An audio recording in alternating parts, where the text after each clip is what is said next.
following podcast is for informational purposes only. The contents of this podcast do not constitute tax, legal, or investment advice. Take responsibility for your own decisions, consult with the proper professionals, and do your own research.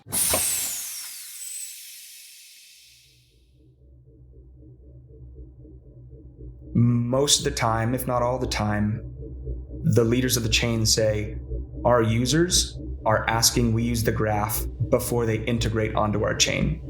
The users, the dApps, or the apps in general, are not requiring, but they're highly recommending that these chains factor in the graph almost as a binary, we will build when you incorporate this technology.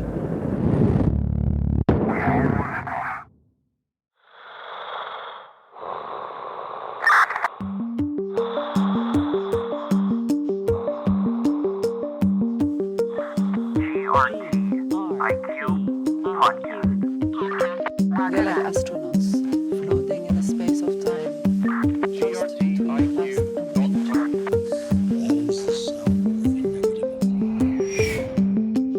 Welcome to the GRTIQ podcast. Today I'm speaking with Kyle Rojas, Head of Business Development and Partnerships at Edge & Node, a core dev team working at the Graph. Kyle's move to Edge & Node caught some attention because he left a vice president role at Goldman Sachs, a leading global investment banking, securities, and investment firm, to work full-time on the Graph and to help build Web3. During our discussion, Kyle talks about his background, which includes 12 years in the United States Air Force, followed by 6 years at Goldman Sachs, and then he shares his experience transitioning to Edge & Node. In addition, Kyle talks about the nature of his work at Edge & Node, what he has learned and experienced in this new role in industry, and his long-term vision for Web3 and the Graph. As always, I started the discussion by talking to Kyle about his background. Well, I was born and raised in California. I joined the military at a really young age, got my MBA to make the transition to the civilian world, and was at Goldman Sachs for almost 7 years before transitioning to Edge & Node. And, education is such a broad term, but for my formal education, I went through a ton of training in the Air Force when I was there for 12 years. And through the various jobs I had, I got some associate's degrees in aviation and aircraft maintenance while working on fighter jets. I got an associate's in intelligence studies, Persian Farsi language and history. And I had a close to a year of cumulative formal leadership training over about a decade or so in the military. For my non-Air Force schooling, I got my undergrad in Japanese language and Asian history when I was living in Okinawa, Japan for 4 years. I finished my coursework for my first master's degree in international relations while serving around the world, and I got my MBA here in Houston at Rice University to make the transition out of the military. Pretty varied, but I always just kind of loved going to school once I joined the military. Any classes I could take, I took. Regardless of what degree I'd get out of it.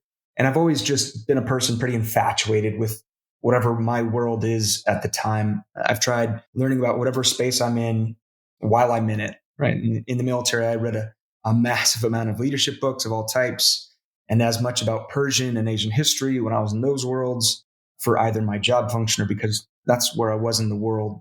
And then while in the finance world, I read so many macroeconomics and finance and trading and behavioral science books. I kind of fell in love with how economics and incentives drive human behavior. And obviously for the past few years while at Goldman and interacting in the blockchain space as an investor and anonymous participant, I was concentrating on the blockchain space on my own, ingesting as many books and podcasts and reading content as possible. And there's just so much content out there that it's hard to keep up. But I always like being behind the knowledge curve because it just gives me something to do. I'm not really good at just, listening to music, relaxing and doing nothing. I never have been. I have too much energy for that. For better or worse, it's just my personality.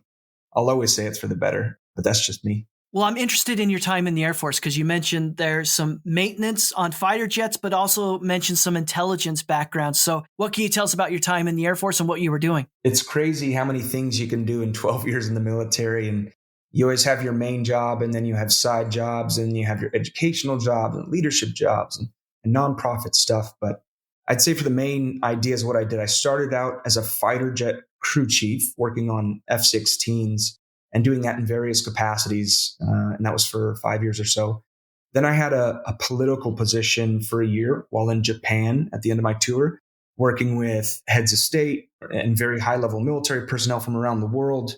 And finally, I went into the operations intelligence world for at least 6 years or so of my military life. And there's a lot to unpack there, but let's just say I supported special operations around the world in the air and on the ground, doing a bunch of fun stuff, and really checked my adventure box in life. It's always been an ambition of mine to ride in a fighter jet. I'm curious if you got to ride in an F-16 and what that experience is like.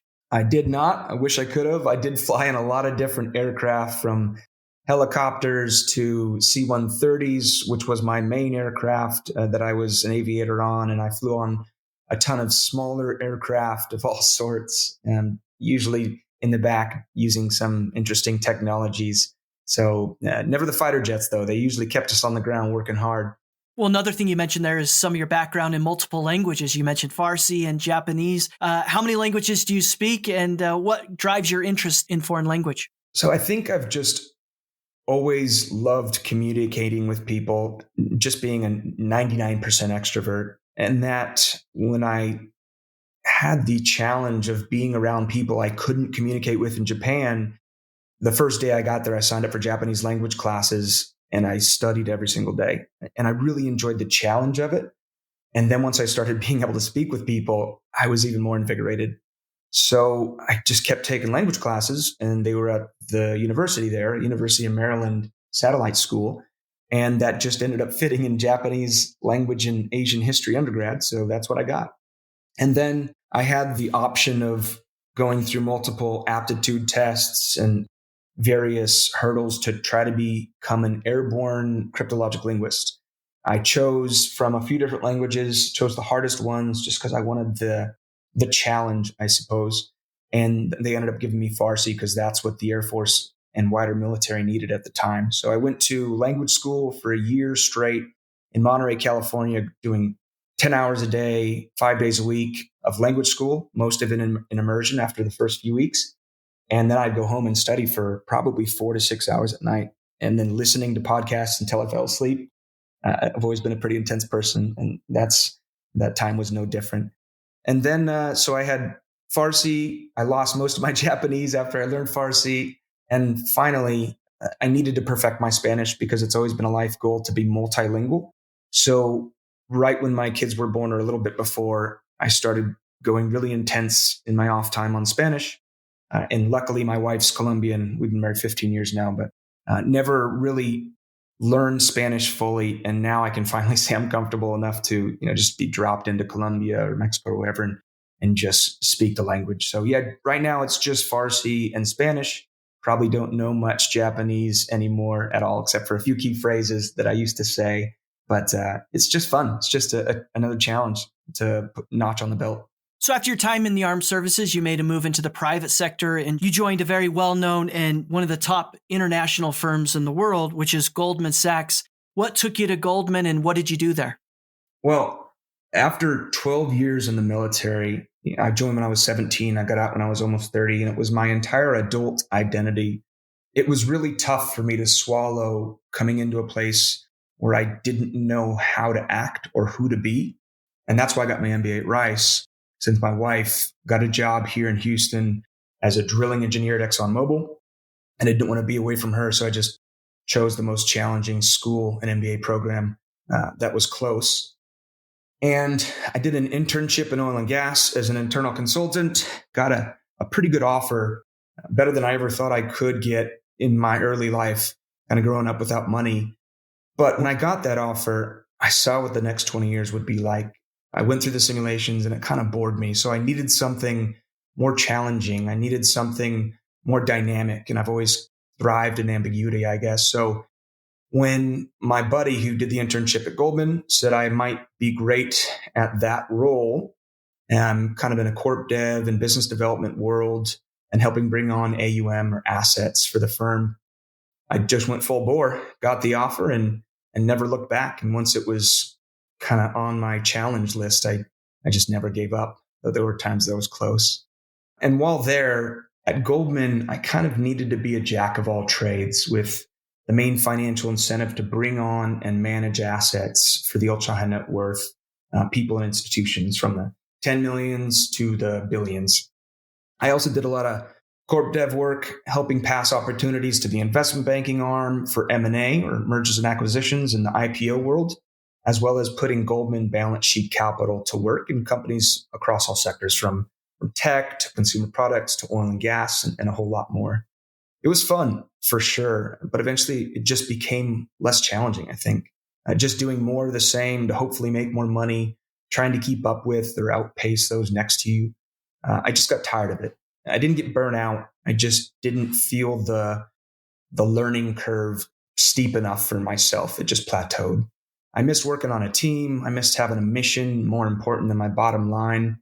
I kind of felt just empty towards the end, with money as the only goal. And I realized I didn't want to be around the people. And I didn't want to be the people ahead of me that had made it in Goldman. And I knew it was time to move. Plus, I've been interested in the crypto and participating in the crypto space for about half a decade now. And I've become a true believer over the past couple of years.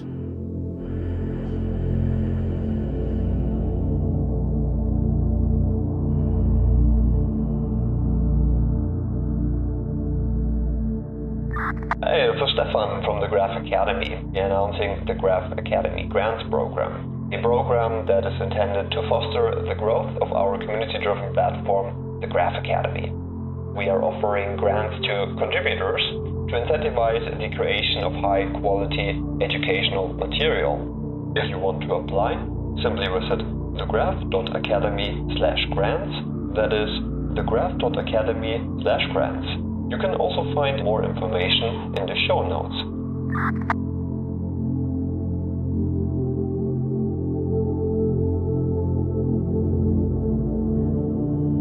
So take us back to when you first became interested in crypto and what your first impressions were. So I've actually been investing and participating anonymously in the space for almost half a decade, even while at Goldman. And I got to know some OGs in the space starting, let's say, 2015 or so. I was so brainwashed, I'd say, by the Goldman Kool-Aid and TradFi ideology that I didn't even pay attention to what was happening, but still had it in the back of my mind. And one of my childhood friends, a very intelligent and capable coder and hacker of sorts, he'd been putting the bug in my ear from around the same time frame. And I finally started as a volatility trader, and then became, over the year or two from late 16 to 17, I became a trader learner, and then a heavy DeFi user a few years back, and just protocol user in general.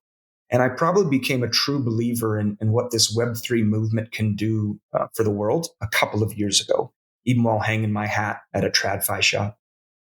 And I've always just really loved and still love being an anonymous participant in the space. What I really enjoy is acting as part of the hive mind without leveraging anything about my history or credentials to push this or the other. I get so much joy out of it, and I'll continue acting anonymously for as long as I can. And if I'm doxxed, I'll just change my usernames and profiles and keep doing it. I think it's important for the space, for people to act on merit, to be rewarded for what they contribute and not their pedigree. It's one thing I love about the space in general. I'd be curious then what your colleagues at Goldman thought when you came in one day and said, I'm leaving one of the best known financial firms in the world to go join and participate full-time in the crypto space. Man, just like in the Air Force, because I was doing really well, I'd say I was making rank faster than a lot of folks. I was leading hundreds of people, taking on a lot of challenges, kind of a high performer of sorts that was relied upon for a lot of things. And when I was in Afghanistan again, and my wife got that job offer, making more than 1.5 times what I was making, and I was gone 7, 8, 9 months a year, leading hundreds of people, people thought I was crazy. And that's because that's all they've done their whole lives. And the same thing at Goldman. After 7 years of grinding and with all the sweat and tears over almost a decade, people don't really leave after they make it to the point I was. And that's what felt so good, to say I was leaving, to make a decision based on my moral compass, and to finally be able to work to learn, not work to earn. And it was extremely exciting and cathartic and fulfilling to walk away from a really good revenue opportunity in the hopes of finding purpose as opposed to just a bottom line. So without putting you in a compromising situation, I would be curious if you have anything to share about what you know about the inside of an organization like Goldman and their perspective and operational orientation towards crypto. Are they ready for it? Are they cynical of it? That's a tough question to answer. There's always a dichotomy of sorts. And I've been working for institutions for 2 decades now, over 2 decades, and finally weaned off the addiction.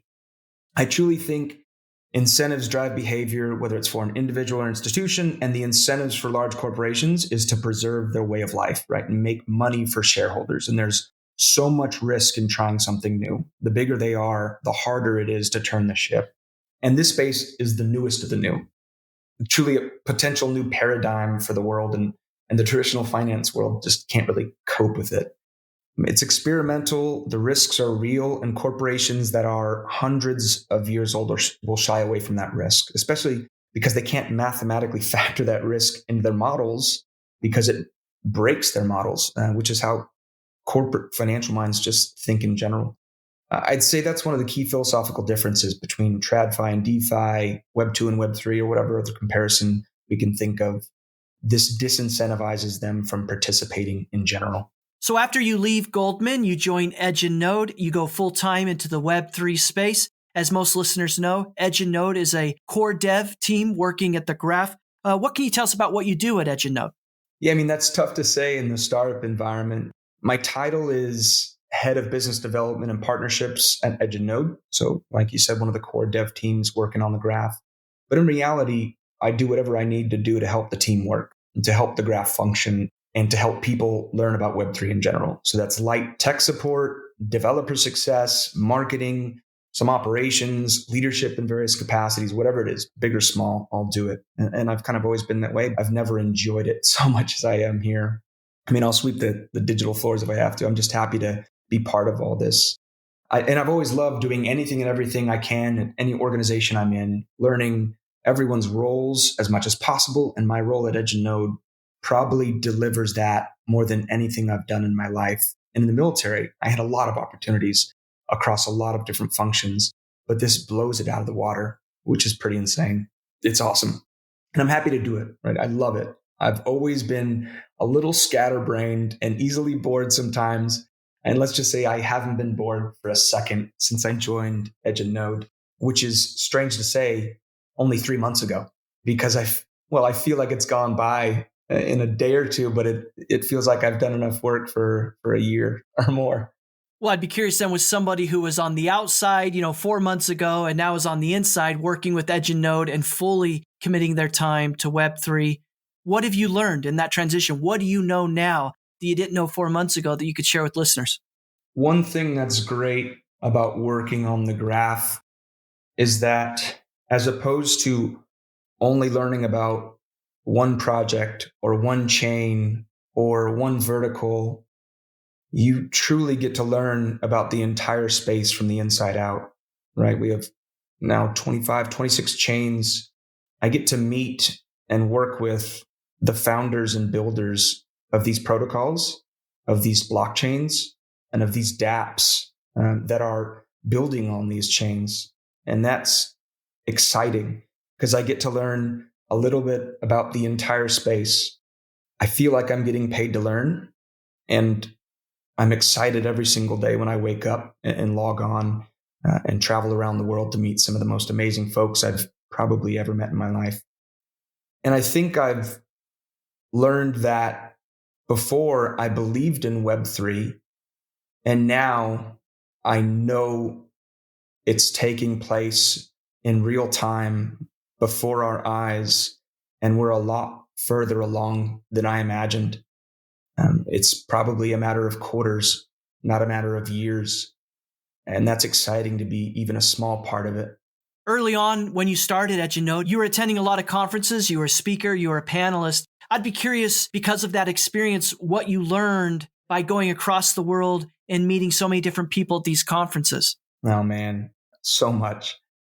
I'd say to start, probably the most important and palpable lesson is that this space is not just a vacuum of random folks trying to get rich. It's truly a movement of people trying to change the world for the better, trying to remake the world, because the world is not perfect. People see that, they realize that, and they're doing something about it. And again, I truly believe that incentives drive behavior. I think it's obvious to anyone who really pays attention that incentives are not aligned for the benefit of all humans on the planet. I'm actually not a political person at all, but I think we can all agree the entire system needs some sort of revamp. Growing up as someone who felt pretty let down by the system in general, I probably had a seed planted from a young age without me knowing to look for a way to build better. I never really thought there'd be a way to do it. I never thought there was a way out of the academic approach to the monetary and economic systems, but the blockchain space has given me that. It's given the option to the world. And I really think this is the first time in my life that I've ever felt that I actually have a chance to participate in something that could reshape the world for the better. Not simply pruning bad apples from the existing system or voting in the hopes of a new leader that's going to drain the swamp or whatever. It's incredible, right? It allows everyone in the world to participate. And I think it's a first for humanity. And the importance of that is not lost on me. People like Yaniv, Brandon, and Giannis, the entire team, the entire space, for that matter, are driving this. I feel so fortunate to be part of it. I feel lucky to work on a team with leaders like this. And I think they'll be seen as visionaries, as leaders pushing Web3 when it wasn't popular. And I've thought about this a lot lately. It just feels good to participate, right? Whether it's as an anonymous participant or a leader in something like Edge and Node, that's an important part of the shift that I see as now close to inevitable. It's just really exciting.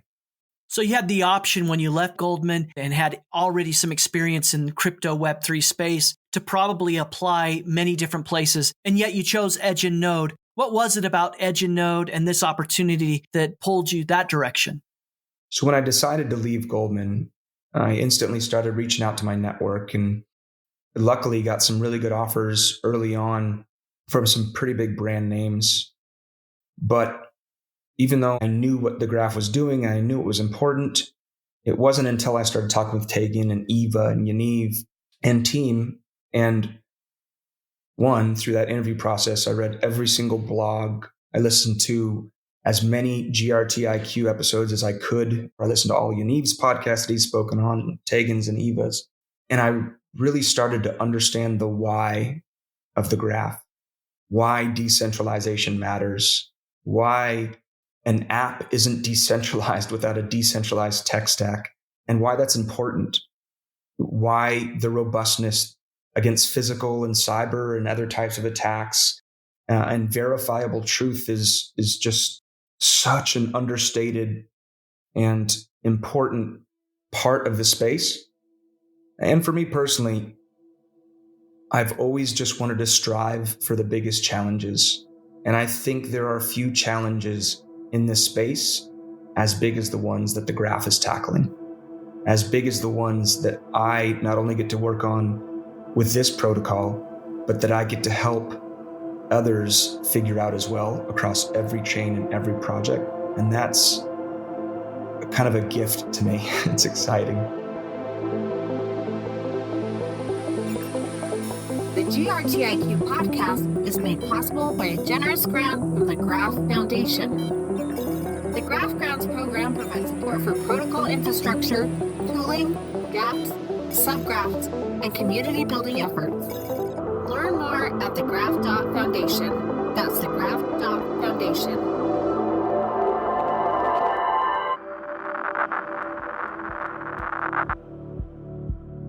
Hi, this is GRTIQ. This episode is releasing on Friday, December 31st, the last day of 2021. And if you've been paying attention, then you know that 2021 was a breakout year for the graph. And 2022 promises to be another important year, and GRTIQ podcast will be here for all of it. In fact, we have a few surprises we're going to make available to you in the new year, including updating our website with some great new features and content, broadening our focus to include more of what's happening in Web3, and releasing a monthly newsletter They'll provide listeners with a unique news story, the story of how Web3 is coming to life as told through the cutting-edge data and analytics made available only through the Graph protocol. A lot's going to happen in the new year, and we'll be here to shine a light on those helping to make it happen, to tell their stories, and to share their insights. Thanks for listening to this podcast, and see you in 2022.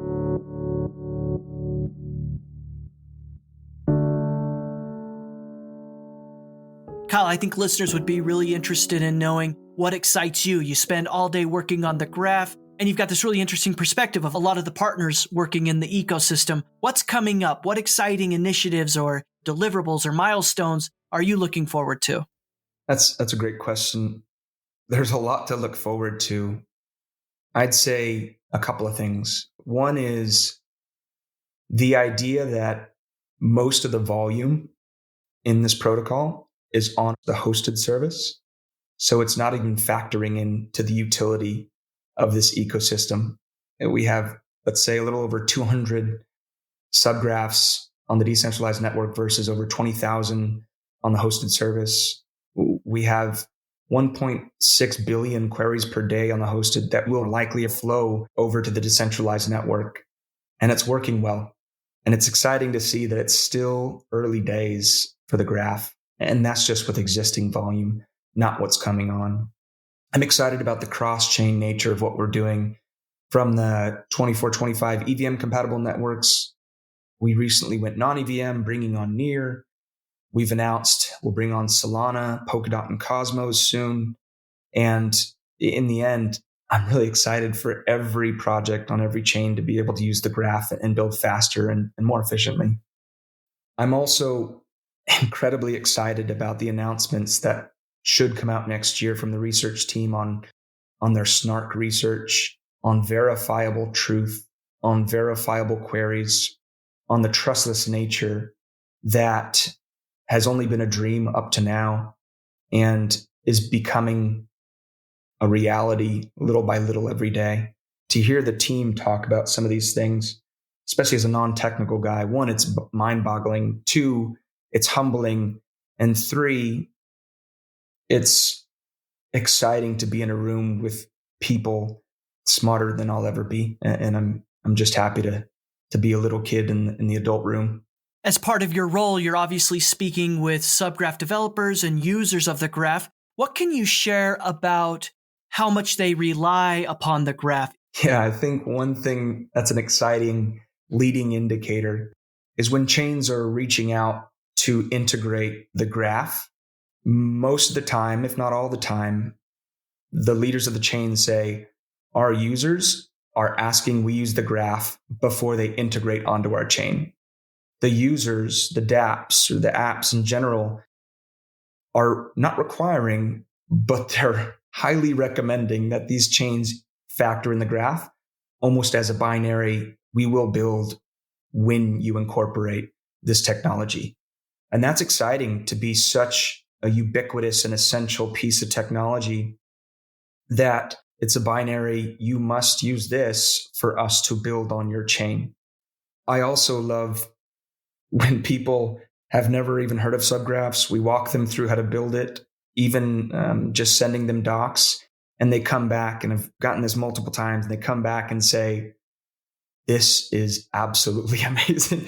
When they come back and are so happy with the product, and there are issues, I know there are issues, and there will be issues going forward, but to have people use something that allows them to build faster and to build better and to save money and to be robust in general, to truly be called a dApp, it's exciting to be part of a team that's making this happen. It's just very fulfilling. I have to imagine, Kyle, at this time when you're explaining to colleagues at Goldman or family at home that you're making a move in your career, but you're going to work on this protocol called the graph, you had to explain this in non-technical terms that these folks could understand. So how did you do it? How did you describe what the graph was at that time? That's always a tough one. I think the Google of blockchains helps because Google is a very easily recognized name. But I think I like to use this analogy because it really helped me understand it. And I think it's helped a lot of other people understand it as well. So imagine going into a massive home improvement store like a Home Depot or Lowe's in America or Homebase in Europe or around the world. Now imagine that store is 1,000 times the size of a normal store. But imagine if every tool, every appliance, every plant, every item were scattered all across the store in no particular order, just piled in. And not only that, millions of items are dropped in from the sky every single day, just airdrop, if you will. The most recent items dropped would likely be the easiest to find, but what about all that junk underneath the billions and probably trillions of other items at the bottom of the pile? And if you think about it in a basic way, that's kind of what happens with data on the blockchain. And if you want a piece of data for an app, just like an item in the store, you have to go scrounging for it, often manually. It's not a fun time, as I'm sure a lot of builders in this space know. And that's where the graph comes in.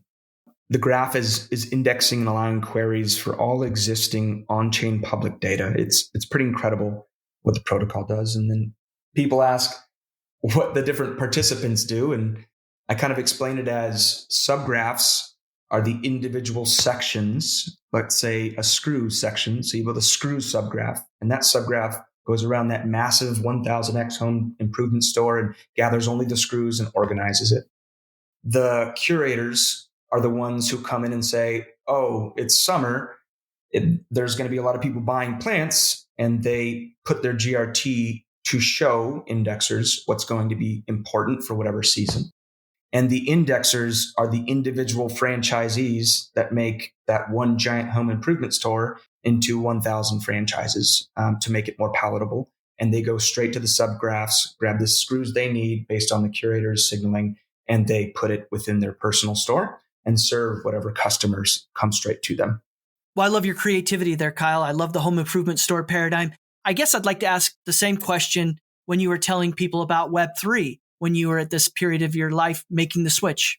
Yeah, that's an interesting question because it means so many things to so many people.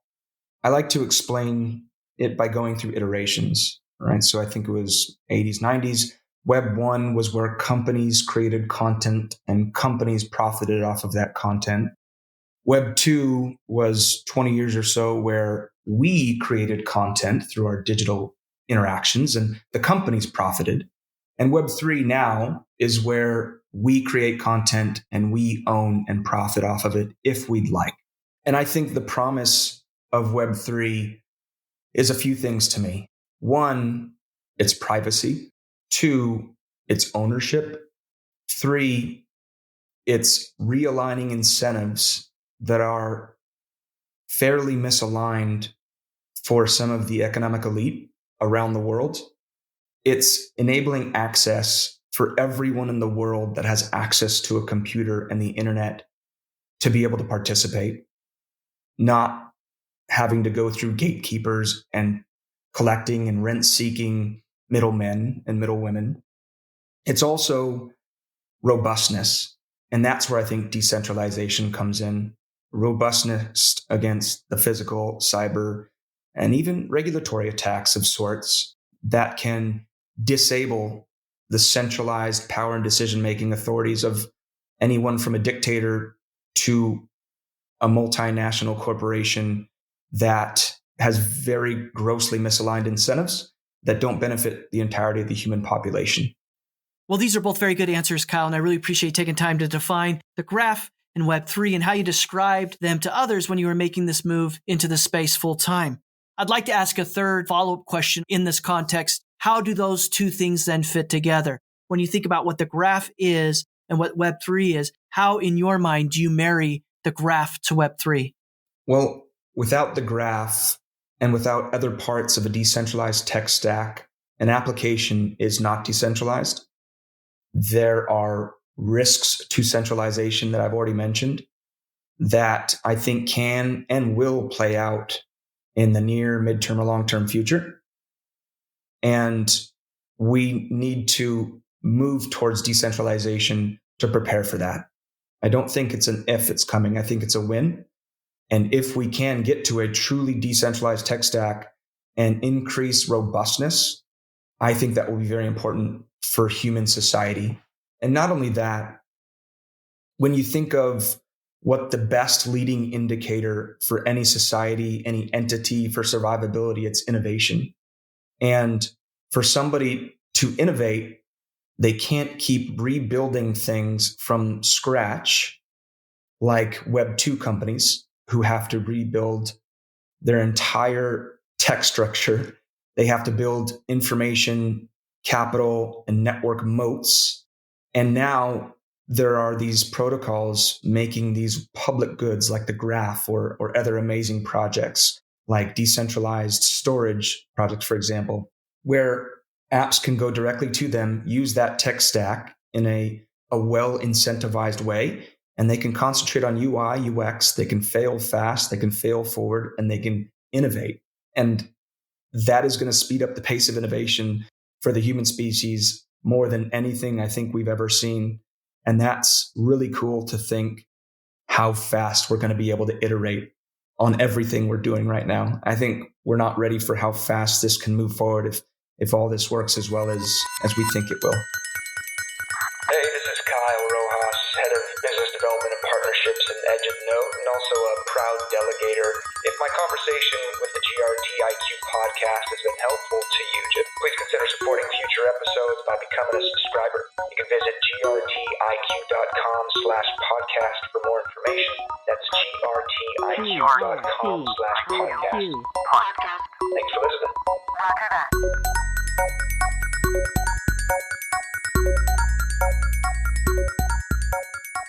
Another common question I ask guests of the podcast, especially those that are more technical and moving from Web 2 to Web 3, is this question of what was that experience like? And so for someone like yourself who 6 months ago was working at Goldman Sachs and working in TradFi and now making the move full-time into DeFi, Web 3, working at EdgeNode on the Graph, what's that experience been like? What can you share with listeners that are contemplating making the same move?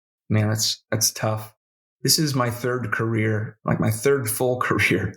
I've reinvented myself. This is my fourth time I'm doing it, from the Air Force to MBA to Goldman and now this. It's truly been one of the most challenging things I've done in my life, right? Having jumped from an incredible TradFi opportunity into this world. And I'm not an inherently technical guy. I don't know how to code yet. I'm coming into the startup tech environment to work on probably one of the most complex protocols in the space, in a leadership role, working with builders that are smarter than I will ever be. And it's been such an insane ride. And I'm only a few months in, right? But that's what I wanted. I was finally comfortable and decided it was time for me to, again, work to learn, not work to earn, to finally make an impact on the world in a truly positive way that aligns with my personal values, helping build a piece of digital infrastructure that could, help realign the incentives to allow the world to build better. And this is something I didn't even think possible until a few years ago when I really started getting deep into the space as a user. It's amazing, and it drives me every day. As far as advice for those thinking to make the move, probably a couple ideas to unpack here. For those that haven't made the move, but lucky enough, like myself, to be aware of this foundational shift and maybe have the guts to jump, start tinkering. Start using these protocols, start using everything and anything you can, start reading and listening to everything you can, get into Discords, Telegrams, and everything else you can get your hands on.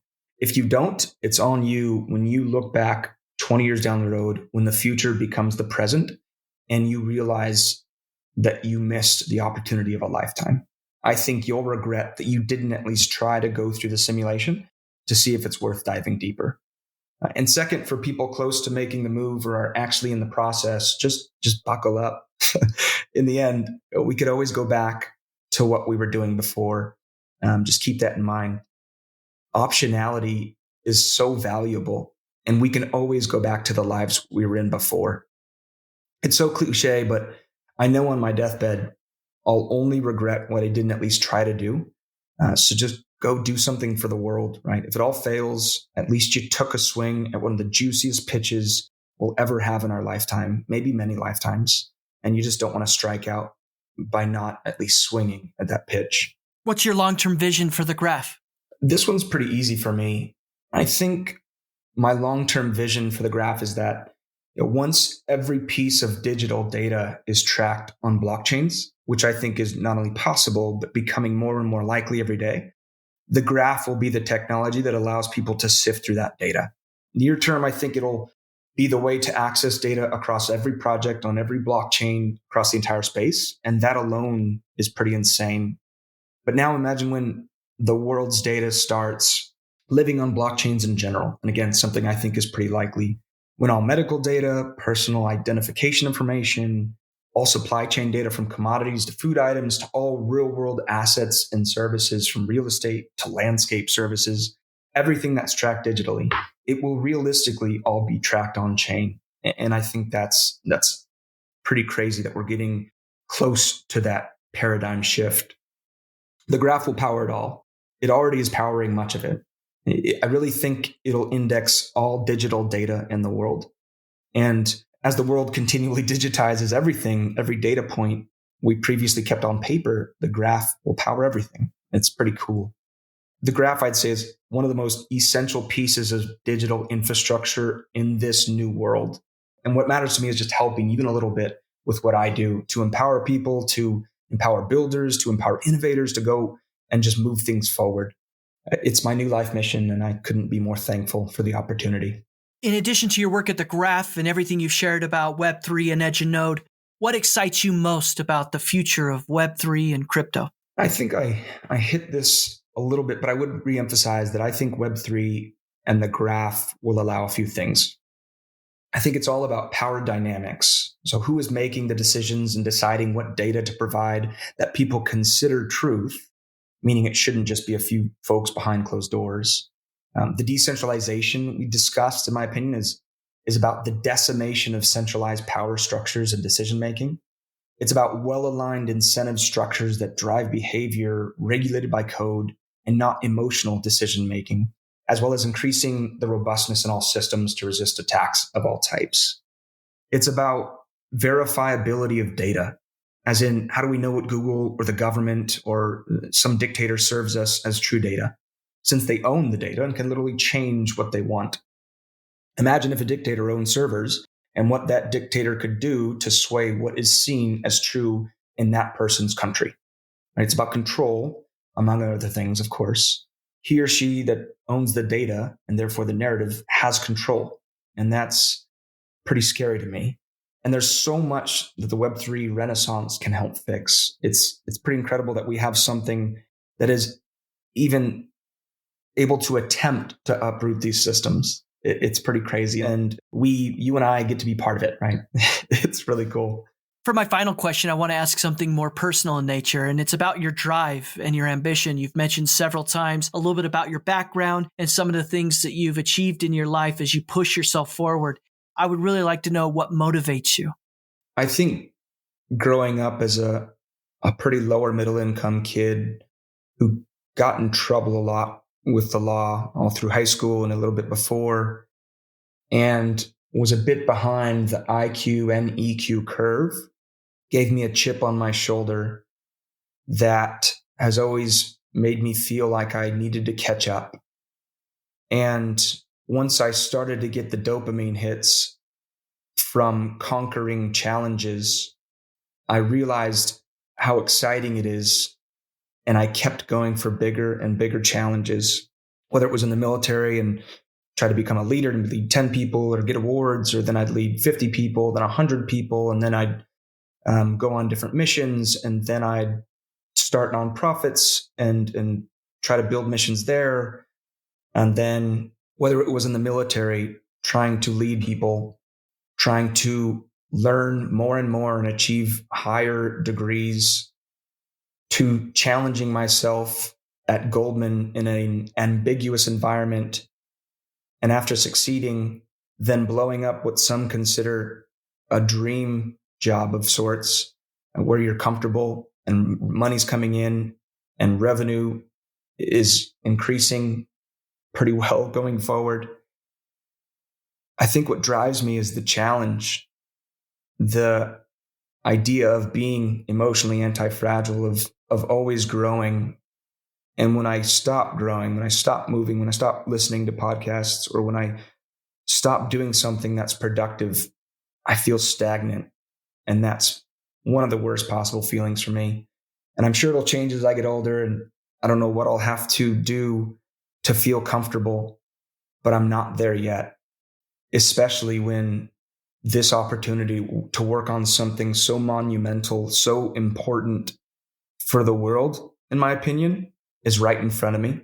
I have to do well. I have to take every opportunity to learn everything I can about the space, or I know I'll regret it.